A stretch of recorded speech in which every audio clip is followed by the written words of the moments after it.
আসসালামু আলাইকুম দর্শক। এখানে আমি মুরগি আর আলু নিছি, 3টা আলু নিছি আর একটা মুরগি নিছি। এখানে আমি আদা রসুন বাটা, পেঁয়াজ বাটা, ধনিয়ার গুঁড়ি, মরিচের গুঁড়া, হলুদের পাখি, তেজপাতা, এলাচ, এখানে বেশি পেঁয়াজ কুচি আর কাঁচা মরিচ। কড়াই একদম চুলায়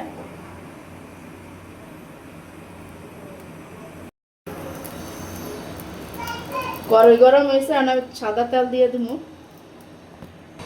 এখানে দারচিনি, এলাচ, তেজপাতা তেলে ছাড়িয়ে দিব। একটা পেস্ট কুচি দিয়ে দিব। বাদামি হইতে পারি। আমি 1 চামচ আদা রসুন বাটা,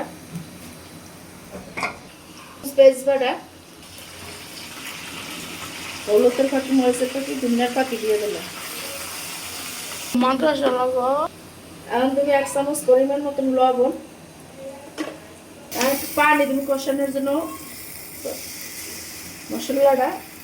মশলাতে তেল ছাড়িয়ে দিয়েছে, দেখ ভালো মতন আমার কষানো হয়ে গেছে। এখন আমি মুরগি আর আলু একলগে কষাই দেবো।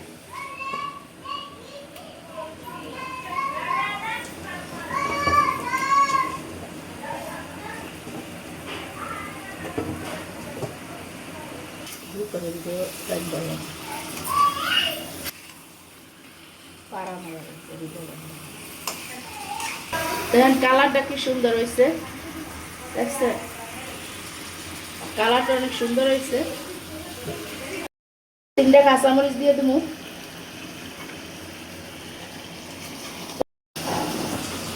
এটা কষানো হয়ে গেছে সুন্দরভাবে, দেখেন কি সুন্দর তেল ছেড়ে দিচ্ছে।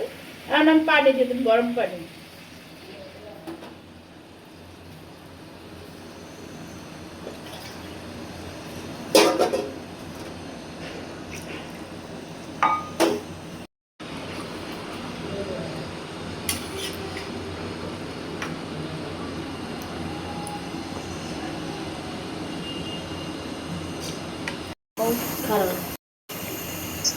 আমার মুরগিটা রান্না পানি ঢাকনা দিয়ে আমি এইভাবে রাখছি, তো মুরগি রান্না হয়ে গেছে। আমি আর মুরগিটার ফাঁকি দিয়ে দিন করে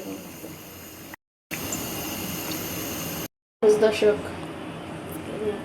আল্লাহ হাফেজ দর্শক, আজকের মতো এই পর্যন্ত।